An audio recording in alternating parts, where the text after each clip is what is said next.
Welcome back to the podcast, guys. Kieran Berry here. This week we'll be interviewing Emma Wade, getting to know a little bit about her, having never played a contact sport until the age of 27, also being a past Ninja Warrior contestant in Season 2, and her being an absolute whippet on the field as well as in the HR world. So tune in, we'll get to know her. I'd also like to shout out our sponsors, Shane and Athena, who continue to support us throughout this time. Also, just give us a platform to take off in women's sport. Hey, Emma, thank you so much for joining me today. First question, can you introduce yourself and what you do? Yep, so my name's Emma Wade. I'm a group HR manager for a hospitality venue as well as a sporting team. And yes, I've been working in, a career corporate job for probably almost 10 years now. That's so sick. And you're a Rebelette. Can you tell us a little bit about that journey? You've played a lot of sports throughout your life, but how did you end up coming to Sevens and what position do you play? Yeah, so I guess for me it was I had just finished doing Ninja Warrior. That would have been in December of 2017, something like that. And I kind of just didn't really know what I wanted to do anymore, and was just training CrossFit. One of the girls who I was training with got asked to play, and so she started training for rugby. And then I just kind of was still training with her CrossFit. She asked me a couple of times whether or not I would have been interested in playing. We used to play Oztag together, so it was she knew how fast I was and knew the strength, obviously from training. And then I pushed her back. I've had shoulder surgery, so I was like, no, I don't want to get injured. What about my shoulders? And I'd never really come from contact whatsoever. I played netball and soccer and Oztag and touch footy and that kind of thing, but never anything else. So I think she tried asking me on 2 different occasions, and I kept them brushing her off. She asked me on the 3rd time if I'd come, and I said, I can't come this weekend because it's my birthday, but I'll come to the next training. I think that was a Wednesday night it would have been. And so I was like, I'll go to training, I'll see what it's like. And I remember getting there, shitting myself. I was so scared. No idea, never watched rugby whatsoever besides maybe a game every now and then, so didn't really know the rules. I remember Nate was trying to go through what a ruck was with me, and that just made absolutely no sense. My head felt like it had to just kind of double in size better to fit all the information in it. And yeah, I think Nate stroked my ego enough by saying, "Oh, you're pretty fast. That's all good." So that's always nice when you're a bit competitive. And yeah, I went to another training the next Saturday for some of the newer girls, and I was hooked. So that's awesome. Yeah, we reeled you in really nice. So that's. I know. You just you stroke the ego. That's all you need to do. A little side note: you actually used to wear shoulder pads for games. Do you still wear them? No, I don't wear shoulder pads anymore. I think I stopped wearing them maybe when we played in was it Lake Macquarie 2019 maybe. I think that was the first time I stopped. It was before Borneo. So before we went to Borneo, that's when I stopped wearing them. I think it was more just heat exhaustion from trying to wear them, and I got jocked to when we were in Borneo, just kind of so I had as I said, I had really bad shoulder surgery just due to wear and tear, so I was always quite concerned of my AC joints. So I just got him to pad it up for me, and now I don't wear any of it. I'm a little bit stronger now and not so scared. Yeah, that's awesome. I'm so glad you shrugged them off. Hey, you're a winger, and speed's no issue for you. What was the biggest adjustment coming into Sevens, having never played contact? Obviously, the rules were really massive to learn. What's your journey there? What was something that you kind of struggled with, overcame? What was that like? Yeah, the hardest part was probably just understanding the game, and just the basics, what's a ruck, what does last feet mean. That took me so long to understand. I couldn't get it. so once and because I came from, like, I work for a rugby league team, so everything's footy and it's like get back and it's a different game. You can't even compare the two really, besides it's a similar shape ball and a same size field. That's about it. So just understanding like the basics of what rugby union was the thing that I had to get my head around, and the only way I could learn that was by really training. And I was quite fortunate that I worked with some people that were quite good at rugby. My F&B manager at the time, her son actually played for Australia, was a coach. He played sevens. He was phenomenal and has come from a great rugby background. So there's actually an award named after him because of all that going on. So she was fantastic in helping me learn what a ruck was. I remember sitting in her office going, I just don't get this at all. And she broke it down, and then every time I'd go to training, I'd sit in the car freaking out, and then eventually it started just kind of making even more sense. Yeah, that's such a journey. You say it took you forever, but to be honest, you've only played, say, 2 full seasons of rugby, and it's all locked down now. So I think you need to give yourself a little bit more credit for that. I feel much more confident. It feels like it's been forever, but yeah, in the reality from going from season 1 where I was just fluking it and lucky I was fast and no one really knew who I was, to then the next year, Borneo, I actually felt like I knew what I was doing, which is good because your first teams are a lot better than you. Yeah, such a weapon. An international tournament as well. You're actually now back from a pretty insane injury as of last year. I think possibly coming up 6 months return. What was that like, that journey of rehabbing? Why have you come back? And can you talk me through the journey mentally, physically? Like, tell us about that.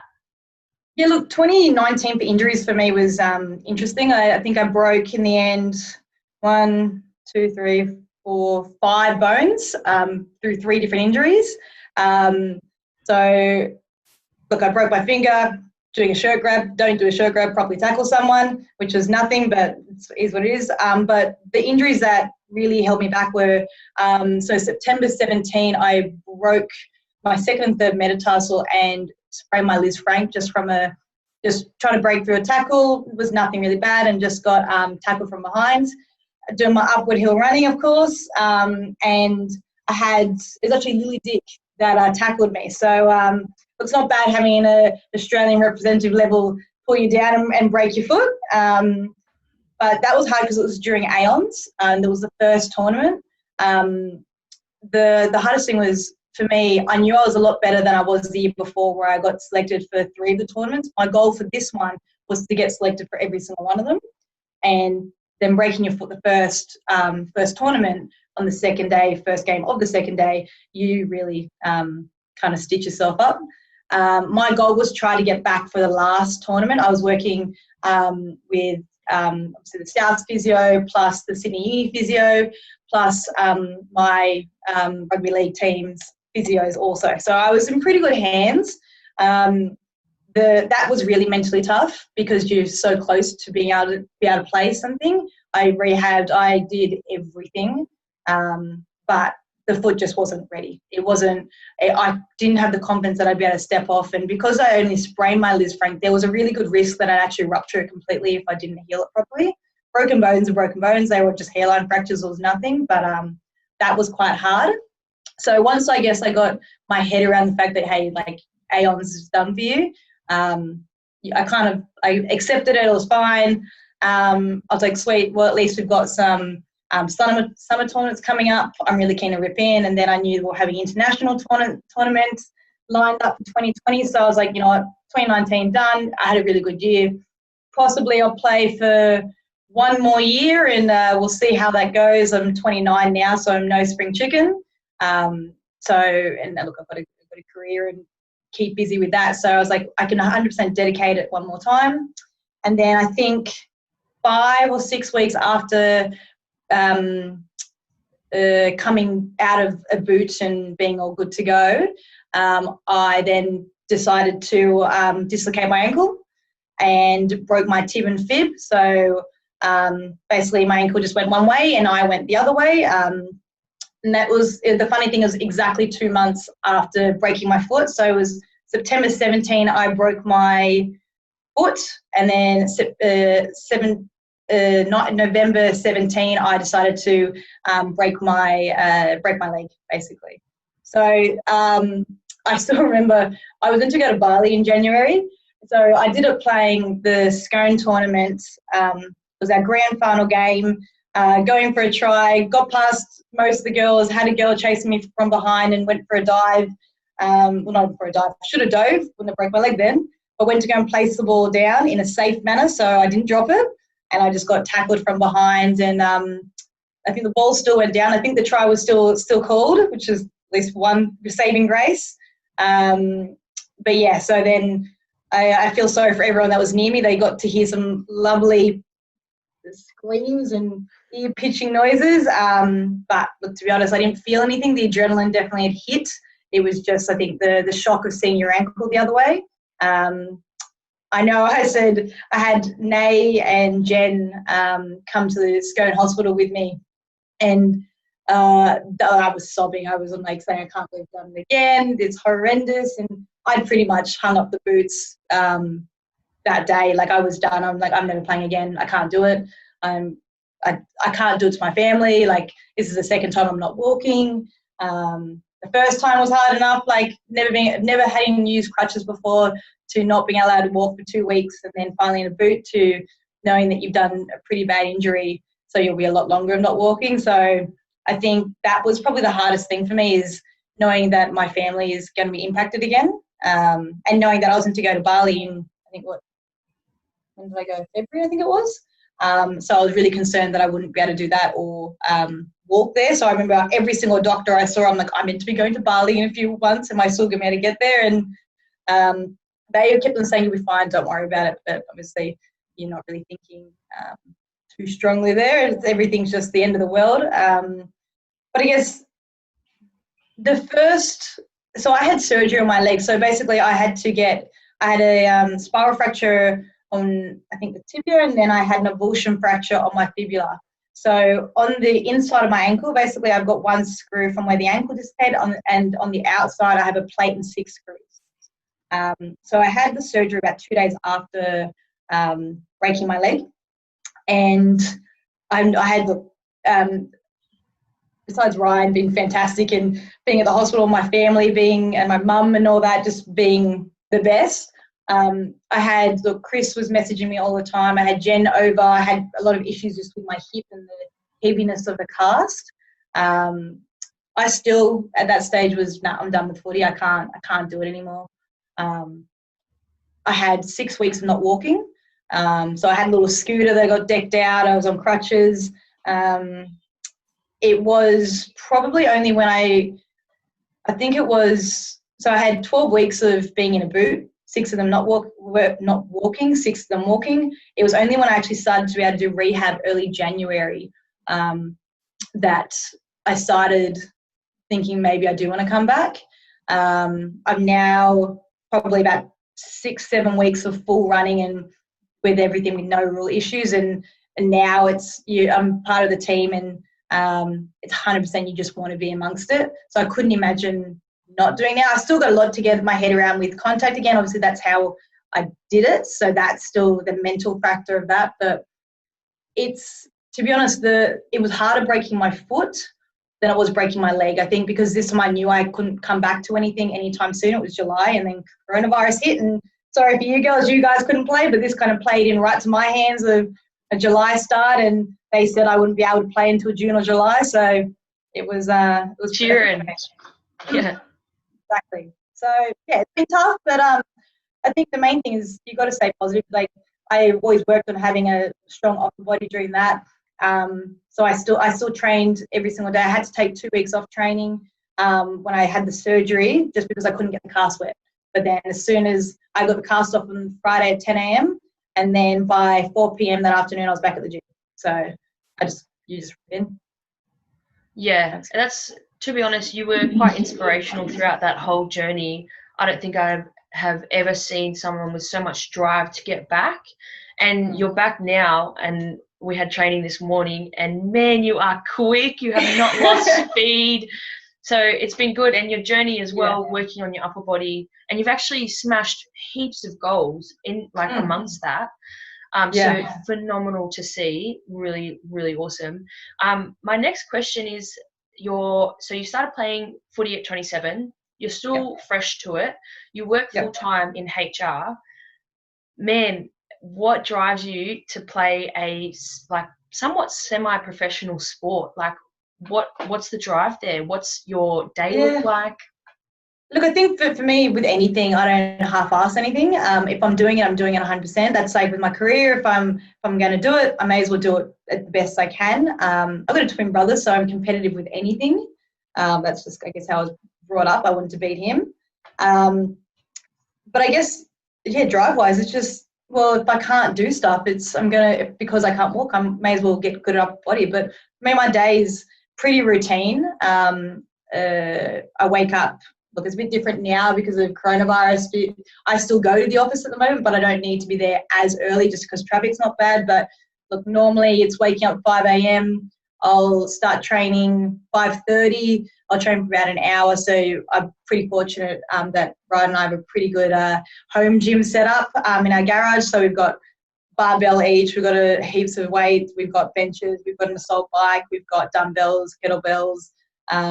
We've just got a pull-up bar installed. We've got planche set. We've got a lot. So I pretty much do that whole thing, usually an hour, hour and a half if I have time. Head to work between probably 8 o'clock and 9 o'clock, and then I'm there to 5:30, depending what the day's like. And then usually I'll come home, and if I'm not exhausted, it's been pretty mentally draining, as I think everyone's experienced with coronavirus, and being the HR manager, you're making a lot of tough decisions, so it's very stressful and exhausting. But the best thing for me is that mental break of going to work out and smash yourself. You don't have to think, you just go. One of my goals was, and I got in trouble by Jock for this, was when I was allowed, and I've just passed my running rehab, I was like, all right, I want to run every single day. So this was 1st of April. I was like, oh, sweet, I did the 1st of April, no issues. I was trying to do like 5Ks each day. Did the 2nd of April, no issues. 3rd of April, no issues.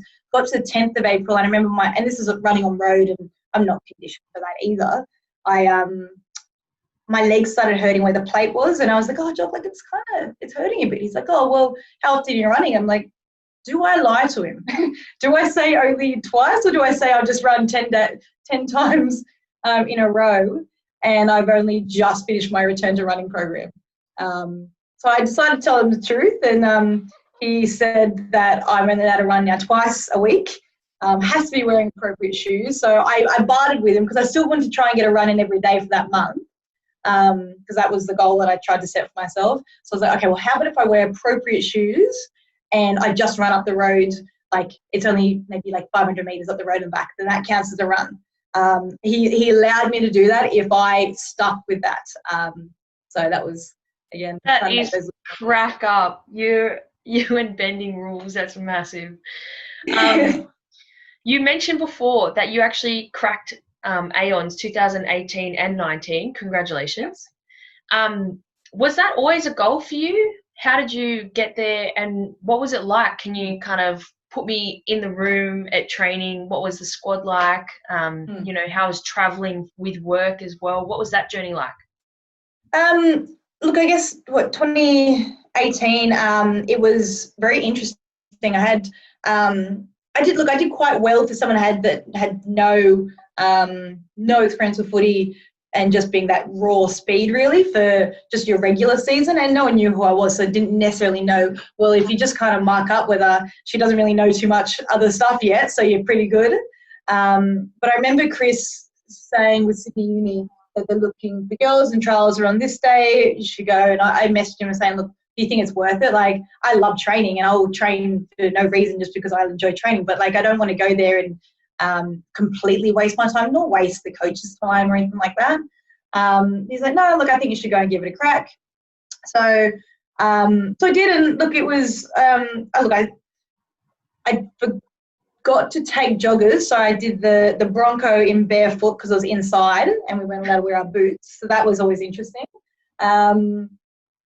But yeah, it was fun. Like, I got the highest sprint time, which was the first one I thought I would be pretty good. Like, obviously I'd run against a lot of these girls in just the regular season, so I knew that would be all right. The Bronco, look, I can't remember what my time was then. It was probably okay. Wouldn't have been great just because the fitness, that aerobic capacity has never been my strongest part. Obviously being a sprinter generally is going to be an anaerobic system. But I remember just being too competitive that I was like, well, I know that I'm better than that girl in the field, so I should be able to beat her in a Bronco. So that kind of got me going. And I remember when I found out I made the team, I was, firstly, it was so good doing the trials that you have half your team there. So we're doing these little plays when we're doing the skills work. So it's like, we know all our routines, we know our drills, so we worked quite well together. But yeah, when I found out, I was actually down the snow, and I remember I was checking my phone, I was getting messages back and forth, and I got an email or a text message, something like that, saying that you made the squad, and I was just like, I told Ryan, I'm like, I don't know if they're joking, because I knew that 50% of the squad had to be uni students, and I finished uni a long time ago, so I was not anywhere near that. So look, I was pretty stoked. I didn't really know what it meant. I just knew that I got to go and travel. So that was always interesting. With work that year was, the training first, it was very intense, learning a lot, learning the way other coaches do stuff. Look, I'm not too fussy in a coach. I kind of just like being told to do. Tell me to do, I'll try and do it. So I don't really care. You can yell at me, you can scream at me. I'll try and impress you in some way. So I'm not too picky. And look, I got on with the coach quite well, which is always good. The girls were fantastic. It was a huge amount of Sydney Uni girls, a lot of South girls. So we knew each other. And it was just really a lot of bonding that I really loved it. But it was intense. But look, Chris's sessions are just as intense. I would put them on par with each other, that we got flogged doing both. If anything, it was maybe just one more or two gym sessions, but I was doing them anyway. So it was just more for me I just became the HR manager at that stage. So I was previously the advisor with work. So that was really stressful. We were going through a lot of different things with work and trying to be able to get out on time, to be able to get to training, just to do all that was tough. And look, sometimes for me, it's having open communication. If I can tell my coach, hey, like, there's going to be times where I'm going to be late and I'm not going to be able to give you much notice, because being in HR and being in particular a huge amount of hospitality side of it, if stuff happens suddenly and I've got to be there. We're a 20 or 21 hour a day business that it could happen literally the day I'm walking out. Could be a workers' comp, could be a bullying claim, could be anything, could be just someone's tripped over and I've got to go and make sure they're okay. So that can happen right when you're about to leave and next minute you can't. So as long as for me, I was able to communicate as much as possible and as early as possible with the managers, with the coaches, that if I was late or had to miss a session, they knew it wasn't because I was not caring or being flaky. It was that unfortunately I was 28 at the time. I am old enough to know that I'm not going to make it at the Olympics, that I need to really consider my career is where I'm going to earn some decent money, and that's why I've always been a career-driven person. Sport's been a great thing, and I will continue playing sport the rest of my life, but career comes first, and sports are very, very close, almost first, but a second still. And then look, 2019, playing for them again was fantastic. I loved it. I loved, again, the intensity. Like, if I'm training at 100%. I don't see the point in doing something for no reason. Like, I may as well just sit in the lounge and do nothing then. So having that opportunity to give it another crack, and look, unfortunately, this year it didn't really work out for me in terms of longevity in AONs, but playing against like Elliot Green and Lily Dick and like all those girls, having Shan Parry as one of the Aussie girls in your team was fantastic. I remember when I broke my foot, she was the first one coming over saying, hey, don't worry about it. You don't even know what's happened. And I'm in there tears, probably sobbing and looking disgusting. And I'm like, oh my God, she's Shan Parry. Like she was insane. And I remember when we were at the airport coming back from Brizzy, I obviously couldn't really go anywhere. I had a backpack, I had my water bottle, I had my crutches, and she was the first to run over and go and grab my wheelchair and she's like, all right, off we go. And she put me in the wheelchair and wheeled me over, and like she could have hung out with her Aussie 7 mates, and so she was just wheeling little old me down the halls to our flight, and I was just like, you know what, that's insane. This is why I'm doing it, because like meeting awesome people like this. That's such an awesome story, and your winning attitude definitely just like shines through where you get to where you've gotten. So good, like seriously, congratulations on that. Another like final question that I had for you was chicks, women, any age that are thinking of giving sevens a crack, what would you say to them? Exactly, just say give it a crack. Why not? I think my life's always been about, if you don't have a good enough reason, then you got to go do it. That's why I did Ninja. I didn't have a good enough reason why I couldn't go and do it. My shoulder was healed, so I went and go and did it. I applied, got in. I tried to push sevens away for a number of weeks, and then I was like, well, what do I have to lose? Go to training, give it a crack, and if you don't like it, you don't have to do it. But you don't know until you actually try. It's like people, they give stuff a bad name. Like, look, I've never done badminton, but how can I go and say badminton's a stupid sport? Like, I've never given it a crack. Probably won't give it a crack, but like you can't criticize something until you try it. And like with sevens, it's just insane. Like I've played a sport since I was young and played netball, and you're never going to meet a bunch of chicks that just want to rip in and give 125% at all times, like sevens. Like you get to be physical, you get to run, you get to have fitness, you get to learn skills. It's every sport mixed into one. Like it's awesome. I would definitely, if I had a daughter, I would be encouraging them to go and play in a heartbeat. Such good chat. Such good chat. Thanks for that, Em. Did you have any final comments before we go? No, I think, look, the main thing is I think people out there just need to not have excuses and just rip in. That's what we're here to do in life. Yeah. You've heard it here from Emma Wade. Thank you so much for joining me today. Have a good one. See ya.